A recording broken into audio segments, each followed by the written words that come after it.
Hello and welcome to the Wire Talks. I'm Sidharth Bhatia. The Supreme Court of India recently made some strong comments about the selection of the new election commissioner, asking why it was done so hastily by the government. The court had been hearing a petition on the autonomy and neutrality of the EC via a new system, the collegium system, but instead of waiting, the government pushed through the name of Arun Goel within 24 hours. S.Y. Quraishi, welcome to the Wire Talks. Thank you. Quraishi Saab, what exactly is the context of the Supreme Court's strong comments? Because as I pointed out, the post was vacant for 6 months from May to November, and then suddenly within 24 hours, the name of Arun Goel was announced by the government.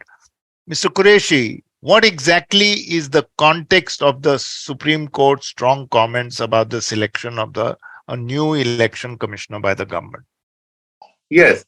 I think one can understand the strong statement of the Supreme Court because it was in undue hurry.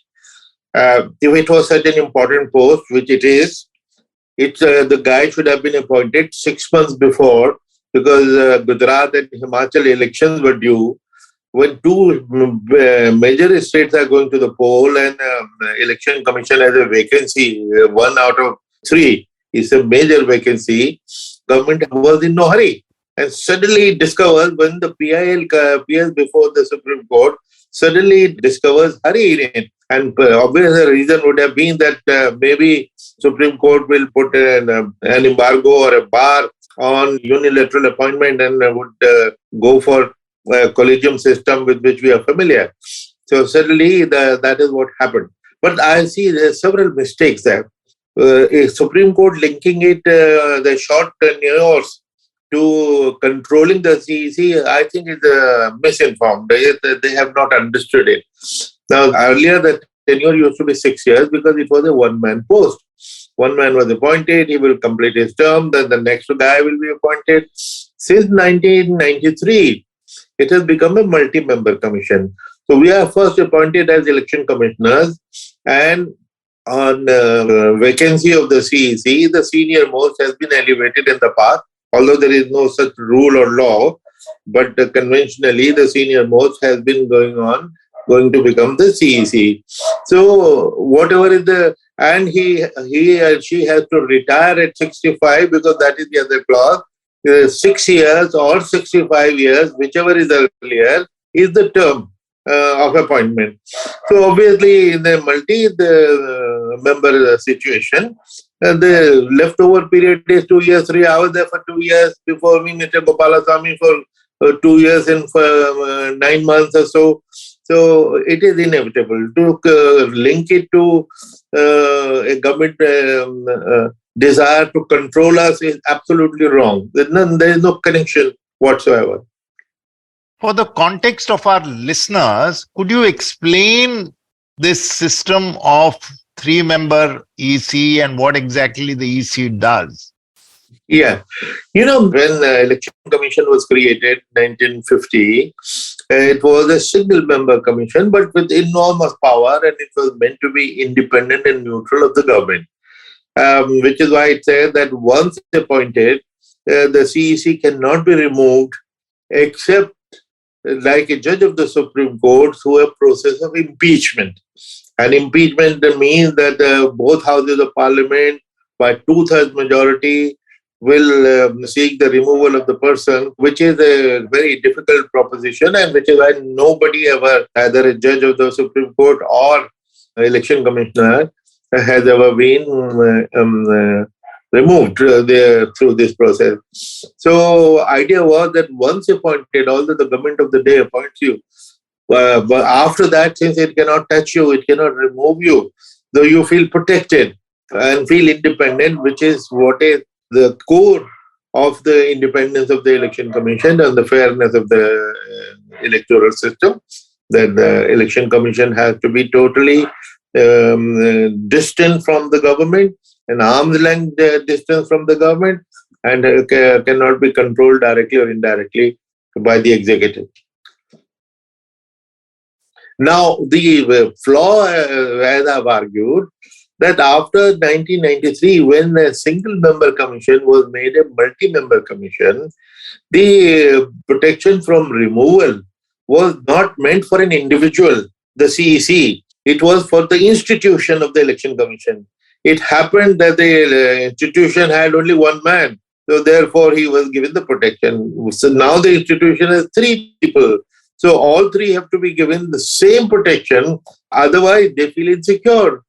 And I have often argued the other two commissioners who have no such protection from removal, they feel they are on probation and they keep looking over their shoulder whether the government is happy with their work or performance.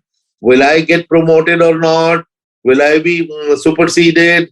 So that fear immediately weakens them. So therefore, they also have to be given the same sense of protection as the chief election commissioner, which was a logical thing to have happened in 93 itself. But okay, for some omission or oversight, the parliament they missed this point. But now it has been on the table for a long time. They should have corrected it. And I think the Supreme Court has this opportunity to correct it, that this protection has to be for all three if the institution is to be protected. Otherwise, the two unprotected commissioners can be dangerous because, as I said, number one, they feel they are on probation. They may be keen to please the government. And since the vote of all three of them is equal, these two commissioners can overrule the CEC 10 times a day. So suppose a CEC wants to be neutral and strong and independent and defined, he can be neutralized in no time by controlling the other two. And they will outvote him every day. Therefore, very dangerous implication. And this correction is very urgently needed. But you just said a little while ago that the Supreme Court's conclusion that this was done because the government wanted to have some control does not fit in with what you've just said. So there is room to be suspicious that the government may be wanting to manipulate or maybe in a position to manipulate the election commissioners. No. The observation of the Supreme Court was in the context of the tenure of the election commissioner. That earlier the CEC used to be there for 6 years, now only for 2-3. So yes, it is true. It is now only for 1, 2, or 3. That is because number one, they are appointed just after retirement or close to retirement from the Secretary to Government of India. I had 1 more year to retire. Therefore, I retired at 59, deemed retirement, and continued till 65. So for me, 6 years and 65 years coincided. But suppose I had been appointed at the age of 61, I get only 4 years. So of which 2 or 3 years will be as election commissioner, 1 year as the CEC. So this the tenure has nothing to do with government desire to control. They may have a desire to control, but not this way. There is nothing the government can do differently. If I complete 65, I have to go. If I complete 6 years, I have to go. Not 1 day can be given to me. So this collegium system, PIL, the Supreme Court was listening. Can you just explain what it involves? Yeah. The issue in this case is the government of the day appoints somebody. And the government may expect you to be beholden to it and may try to put influence on you to take decisions favorable to the government. So in order to protect the institution from this eventuality, that is why the commission was made independent and distant from the government, which is why very often by mistake people say it's Chief Election Commissioner, Government of India. And we strongly object, we are not Chief Election Commissioner of Government of India, we are Chief Election Commissioner of India. You can't see Chief Justice of Government of India. Chief Justice of India is Chief Justice of India. It's an independent constitutional institution. So, and which is supposed to maintain distance from the government, from the executive, except of course, when we need security forces and others, we negotiate with the Home Ministry, but that is interaction on our request and on our requirement. But the government cannot tell us when to hold the election, how much force we should use. All these are decisions of the Election Commission. And now collegium, you were asking about collegium. Collegium, we are already familiar with collegium system. What is the logic? That when you appoint a person and leader of the opposition is also a party or signatory to your appointment, it creates a good perception that the guy is acceptable across parties, which is very important. Otherwise, the allegation mostly falls that, the Congress appointee or a BJP appointee, he will be pro-BJP or pro-Congress, is so far has been always proved wrong. So, but why leave scope for that perception? Nowhere in the world, I repeat, the most powerful election commission of the world has the most flawed system of appointment. That is appointment by the executive unilaterally. It is always with a broader consensus where leader of opposition is involved. And in our case in India, we are already familiar. We are using the system of collegium for the appointment of the CVC, Central Vigilance Commissioner, the CIC, Central Information Commissioner, where the collegium consists of the Prime Minister, the leader of opposition, and the Chief Justice of India. So as a result, no decision of CVC or CIC has ever been questioned, because leader of opposition has also signed. Even if these people do something which may not please the opposition, but they will have no moral right to point fingers because they are signatory to his appointment. So even the judges of the Supreme Court are appointed by the collegium, which is a different kind. It's a collegium of the judges only, which separately requires improvement by inclusion of broadening the base and getting somebody from outside also in that collegium. So, but that's a separate issue. But a collective system of decision making and appointment will create perception, and perceptions are extremely important for institutions like the Election Commission. In your article in the Indian Express, you said that it was a matter of accountability and neutrality of the Election Commission. What did you mean by it, and why is it at risk? Well, at risk is if CEC or the Election Commission takes a decision which people find objectionable. For instance, on one hand, there has been a demand for simultaneous election, and for very good reasons, this demand exists. But something which used to happen for years, there used to be a simultaneous election of Himachal Pradesh and Gujarat. They were separated in the last election and this election. This was questionable. Even I question it. There was absolutely no need, except because the Prime Minister had to go and make some announcements. I asked why couldn't the Prime Minister make those announcements 15 days earlier? Where was the need? He only is demanding simultaneous election, and he is only disturbing the simultaneous election which have been happening. So this is illogical. They make no sense. So therefore, since these kind of doubts get raised, and obviously then Election Commission is questioned, and it was, I had the press conference when the announcement was made. The CEC was questioned and he gave an answer which people do not really follow up. So they lapped it up. But it was a very unsatisfactory answer. What was the answer he gave? Well, the Election Commission looks at various things and various factors and weather and that. So, therefore, the next follow-up question which the media should have asked, well, what were those conditions which required the Gujarat election to be delayed by 15 days? So, they didn't ask. What was the weather condition? Was there going to be a snowfall there? So, was there flood, drought? So, nothing. So, of course, he gave a broad answer that there are lots of considerations, which is true. There are lots of considerations. And actually, when talking of Himachal, there is a history, judicial history also. Actually, it happened in my time when 3 constituencies out of 68, Lahore, Spiti, Kinnaur and one more, which are snowbound after November, they went to the High Court of Himachal and said that every election used to be held in February. In these 3 constituencies, it always gets postponed to June. They said by June, already the government of Himachal has been formed, cabinet has been formed, and we are left high and dry. So we become irrelevant. So Supreme Court, the High Court asked the Election Commission for its opinion.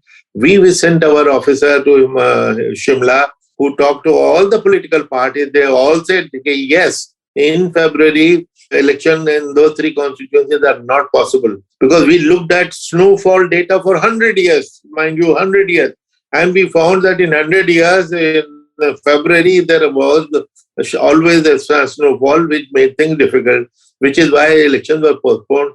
So we said, all right, at least in these three constituencies, we need to advance.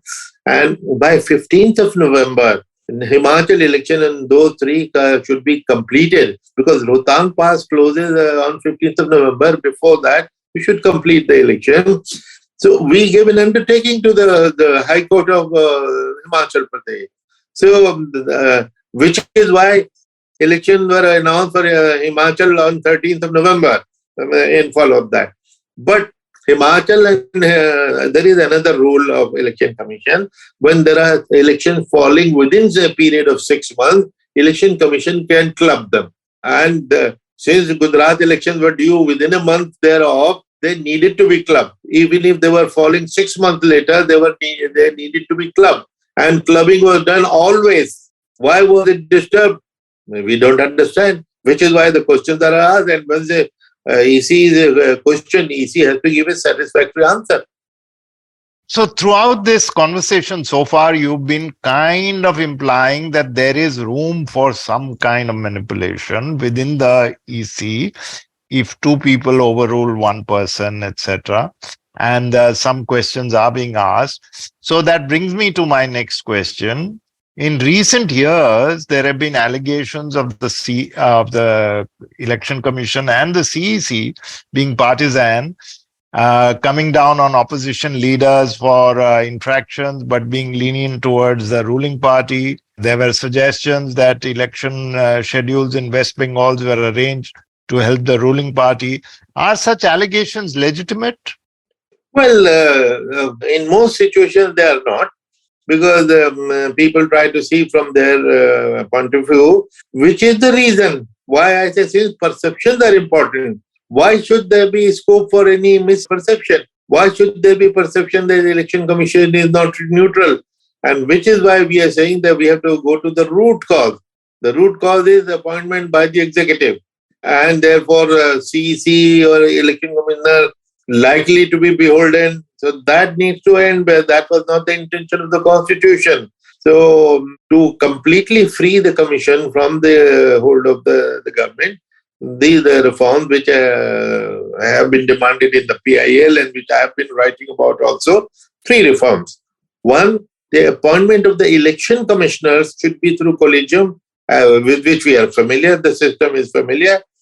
Elevation to the CEC should be by automatic seniority. It should be automatic by seniority, as happens in the case of the Chief Justice of India.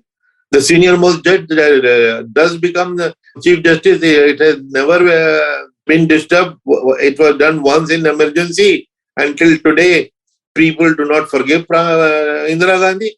It is mentioned every time this debate goes on.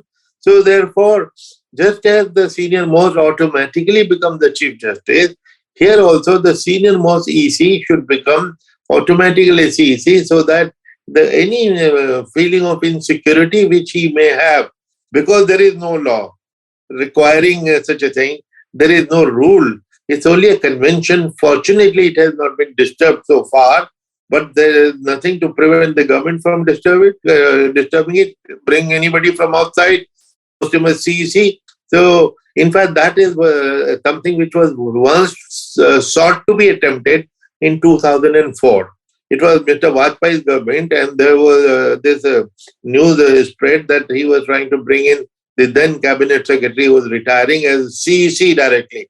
Now, there are 2 election commissioners who had already been working for 3-4 years, and suddenly somebody from outside comes on top and becomes the CEC. Those election commissioners, Mr. B.B. Tandon and Mr. Krishnamurthy, immediately said they will resign.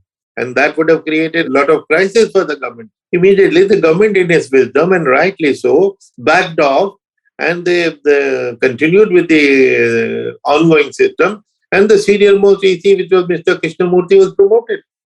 And so that is the second thing. The first is appointment through collegium. Second is automatic elevation by seniority. Third is protection for removal, which the two commissioners don't enjoy, about which we have already talked about. So you, just to re-emphasize that point, you are saying that the collegium system with an opposition leader sitting in and perhaps the senior civil servant, cabinet secretary, or whoever will remove that kind of collegium system with the government, sitting with the government, will remove any suspicions that there is any governmental pressure. Are you suggesting that? Yeah, correct. That is the thing. After all, CIC and CVC, they have been appointed through the system, and ever since the collegium system was introduced for them, and they are not even constitutional bodies, mind you, they were statutory bodies, but they were considered important enough, which are required to be protected from government interference, which is why collegium was introduced. It has worked well in the sense that nobody has ever questioned the decisions of these two bodies. Of course, there is a third one, director of CBI. Director of CBI is not even not to talk of constitutional body, it's not even a statutory body, it is a head of a department. No different from director of agriculture. Just because it performs some sensitive function, which they expect it to be neutral and fair, that is why the Supreme Court itself had decided that the director should also be appointed through collegium. Of course, when I mentioned this point, some people suggest, they point out whether after this system, all the directors of CBI have been above board. Well, there have been questionable decisions from them, but at least the opposition will not be in a position to raise fingers, because opposition was a party to the selection, and to that extent, perception question is dealt with. We'll be right back after this short break.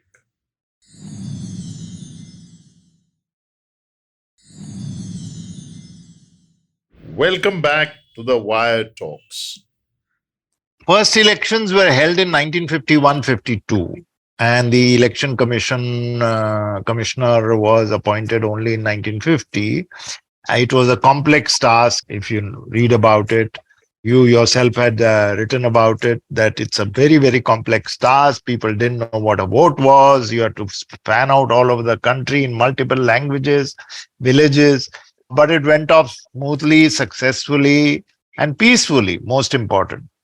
What are the lessons the EC has learned along the way and improved some processes, or understood that those were the right processes? What has been the journey so far?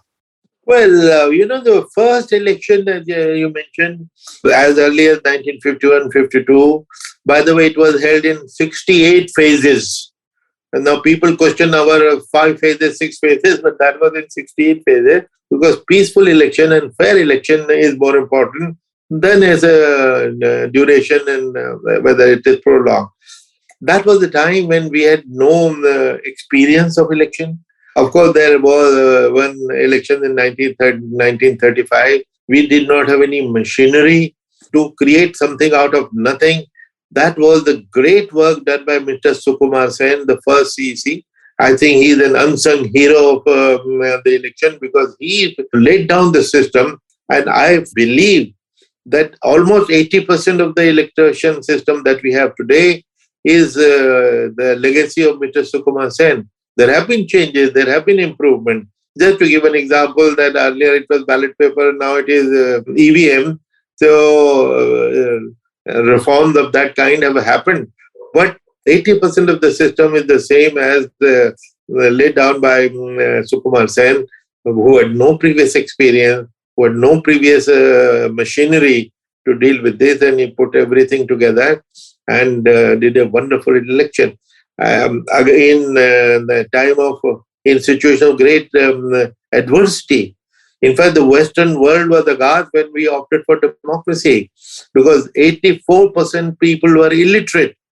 And there was extreme poverty. We were socially divided, social disharmony. We were going through the agony of partition. Despite that, in those situations, to conduct peaceful election and an election to be proud of, and that was the largest election in world history. So we did it.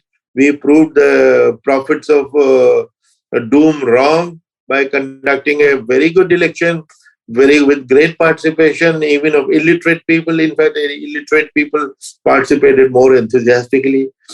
How he made it illiterate friendly by introduction of symbols. Initially, it used to be color of the box. So everybody knows the color. You put my vote in red box and your vote in yellow box. But later on, it was changed to a single ballot paper, and their symbols were introduced. In fact, recently there was a PIL in Supreme Court questioning the symbol. No, this symbol is useless. Let there be the complete history of the candidate. Now imagine on a ballot paper, the postage is stamp size, and there are 300 million illiterate people even today, and you expect them to know about the candidate. So that was, of course, a very misguided PIL, because symbol is a very innovative idea and it has been successful for largely illiterate population. It has worked very well. So the model created in 51 is the model which we are still following. Would you say that through this history of the last 70 plus years, the election commission has remained largely neutral, or has there been government pressure? Because in your article, you suggested that all governments would want to have some controlling say, directly, indirectly, through these methods of appointments, whatever. But has the EC been largely neutral? Absolutely. Yeah, EC has actually been a pride of the country. The fact that the nation has trusted the EC. There have been situations when people have won or lost by one vote. In fact, in my presentation, I show one picture as a quiz to the people. There is a losing chief minister and a winning chief minister hugging each other and smiling broadly. Now, if the loser who lost by a few votes felt he was cheated out of his victory, he would not be so warm to the winner. But the fact that there is so much of bonhomie between the loser and the winner is the great reflection on the credibility of the election, because they may lose but go back to the voters, but they never question the neutrality of the election commission and the fairness of the result. So that is the beauty, which is why globally, I've mentioned Hillary Clinton in one of her public speeches, mentioned election commission, election of India as a gold standard. Now, if it is a gold standard for the government, for the world, so surely the CEC, the 7 decades, should have done something to earn this reputation. But many other things have changed, sir. For example, the amount of money that is being spent is way more than the limit. Violence. In the old days, there used to be ballot stuffing. And I may say here that I have seen incidents in places in some states, not in Maharashtra so much, but where, genuine voters have not been allowed to stand in the queue. Jawans are employed now. The army or some other paramilitary force is brought out. So, in some ways, it is kind of deteriorated. Well, I don't know. Recently, of course, last 3-4 years, we came across some complaint. But looking at the magnitude of and the scale of the exercise, few complaints here and there may not be so important, except when they have political implication. For instance, in 2019, there were questions raised about the Election Commission not deciding the model code violation cases against the Prime Minister and the Home Minister. Even Supreme Court came down heavily and with a strong statement, and they said, why are you sitting in judgment over these cases for 1 month? Whereas the model code cases you decide in 24 hours. So, and after that, of course, and you remember Ashok Lavasa case, the fact that one of the 3 commissioners protested with the biggest proof of things not going on very smoothly at that time. And unfortunately, that Commissioner Shuklavasa was eased out. But obviously, when such kind of incidents happen, I did not mention it in the first place because I thought it was one rare exception, and we can't judge the commission by exception. Even that was the biggest election in world history, and the way it was conducted peacefully. Otherwise, just basis of on the basis of one complaint to caste aspersion may not be fair. But there is no scope for possibility of anything that the election commission does on which aspersions will be cast. Anybody raising finger hurts me, pains me, and is bad for the nation. And we have to ensure that our track record of the election commission remains unblemished. You mentioned comments, the model code of conduct and comments made by the Prime Minister and the Home Minister many years ago. Mr. Bal Thackeray made some really incendiary statements, and he was barred from either standing or voting for 6 years. Yes. Which was a very strong move by the Election Commission at that time, because he was an influential man. And today we see that there were some talk of Mamata Banerjee being debarred from campaigning for 72 hours, but others who are making even worse statements were allowed to, from the ruling party, were allowed to speak. So these are one or two incidents, I agree, but they raise grounds for some suspicion of partisanship. Yes, indeed, and that needs to be avoided at all costs. In way, we not only have to be fair, we have to appear to be fair. In fact, my own experience was that we have to be softer to the opposition and harsher on the government of the day, because the incumbent has all the power, all the influence, and controlling and keeping the incumbent in check is a challenge. And mostly, Election Commission has been very open to the grievances of the opposition, which is why all political parties have vouched for the fairness and neutrality of the Election Commission, because it has gone out of the way to accommodate all their requests. And that was our policy in our time also. If a leader of opposition came with a request for transfer of 5 officials, we would say, okay, we will transfer 6 officials, but we want your confidence, you want your faith in us. If we say, no, get lost, we are not talking to you, we are not giving you time. So we lose their confidence. So earning their confidence. Just to give you another example about besides the transfers which they see, one former chief minister of a state once called me at 10:30 in the night, a day before the counting day. He said, Mr. Quraishi, I'll be grateful if you appoint in my constituency only banking officials as the counting officials. It was such a late request, and I said, you have been rather late, but let me try. And I said, I'll move heaven and earth and I'll accommodate his request, which I did. And next morning at 7 o'clock, we had our banking official supervising. He lost the election badly. And at least we were denied one possible excuse for losing. Look, because there was some hera-peri in the counting, and we accommodating the interest of the request of opposition is in the interest of the Election Commission and its perception of neutrality. We need to accommodate all of them. For instance, there's the EVM controversy. The 23 parties went to the Supreme Court on VVPAT, how many should be counted. Now, this is not a good situation. Immediately, if I was in the chair, I would have called all political parties. And that was the best way. Call all political parties, listen to them. They have a point of view. They are important stakeholders. They know the situation on the ground. And if you are reasonable, they will be convinced that if they are reasonable, you will be convinced. In fact, VVPAT itself was introduced in a meeting like this. When I took over in 2010, the anti-EVM controversy was at its peak. And at that time, at the behest of BJP even wrote a book called Democracy in Danger. And every political party started questioning the EVM. And immediately after taking over, I called a meeting of all political parties wanting to understand what is their grievance, what is their grouse. And they said all that we want is that it should be made more transparent, introduce VVPAT system. In that meeting itself, we decided, all right, we will have a VVPAT system.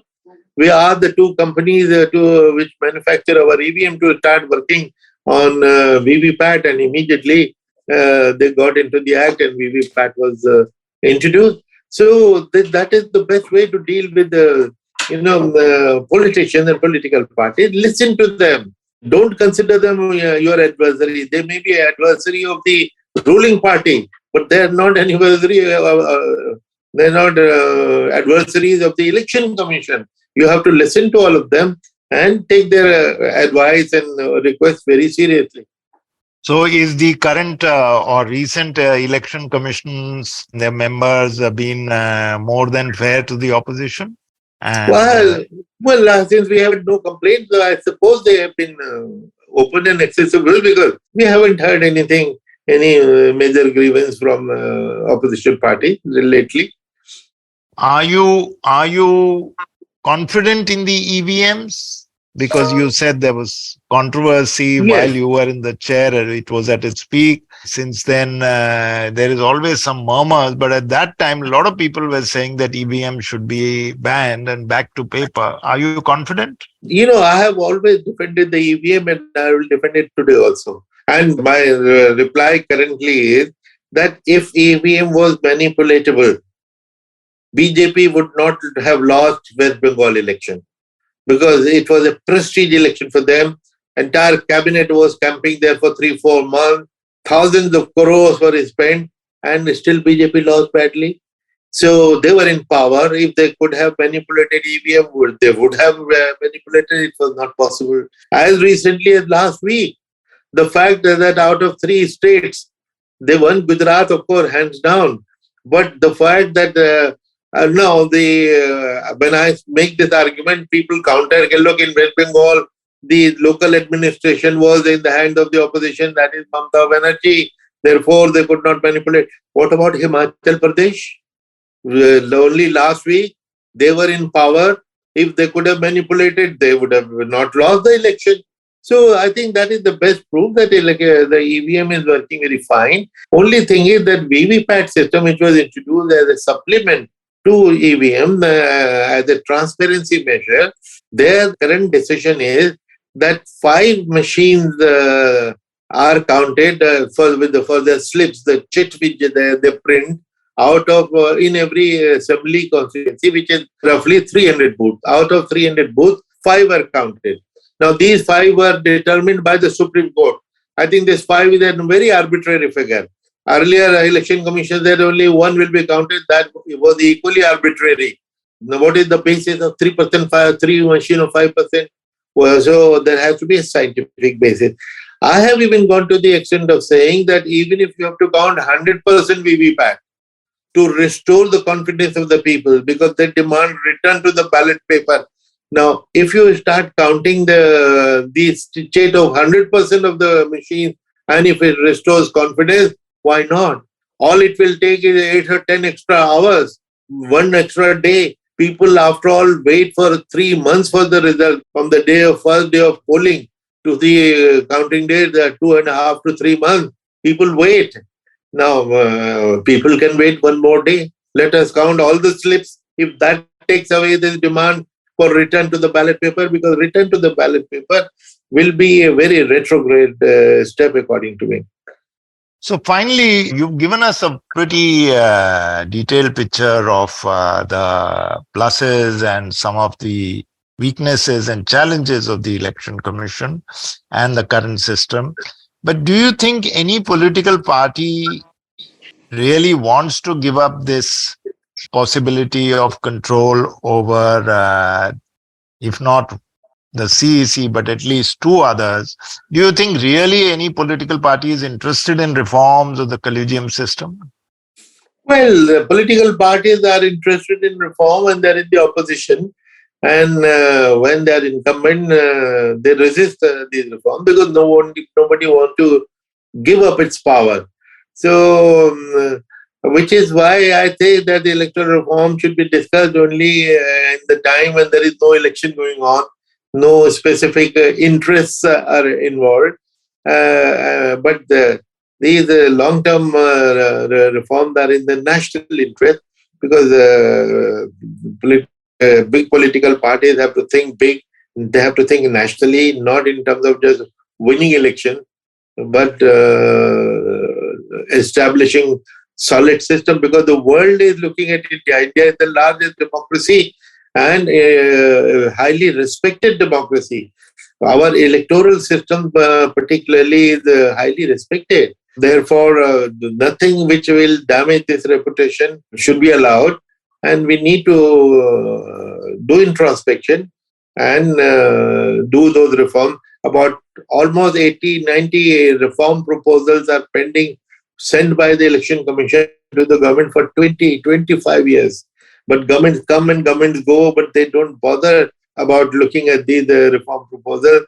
I think they need to be taken seriously, or at least the 5-7 basic reforms, the three of which revolve around the neutrality of the Election Commission, which I have mentioned in the Indian Express article. That should be the top priority. And of course, all other reforms also need to be debated and discussed and disposed of. They're just pending. The government is not bothered. Government's 20 years, 25 years, they've not bothered. So that's absolutely wrong. But yes, as you have implied in your Article 2, every government has its own vested interest. And sometimes closer to the elections, or in fact, after the elections, everyone gets excited to say, but this didn't happen and that didn't happen, etc., etc. But nobody then takes it forward. Asking governments to look at national interests, not always feasible and workable. But thank you so much, Dr. Quraishi, for this, providing us this wonderful understanding of how this vital part of our democracy, the whole process of elections, how it functions, because it concerns you, me, and everybody else as citizens. So thank you very much for providing this. That was S.Y. Quraishi, former Chief Election Commissioner of India, and a man with a very distinguished CV, who has not let up on his constant push for more reforms in the Election Commission. He keeps writing about it, and we are very pleased that he joined us today on his podcast. We'll be back again next week with another guest. Till then, goodbye from me, Sidharth Bhatia, and the rest of the IBM team. Thank you very much. You can check out this podcast and other interesting ones on the Wire website, the IVM podcast website, app, or wherever else that you get your podcasts. Goodbye from me, Sidharth Bhatia, and the Wire Talks podcast team.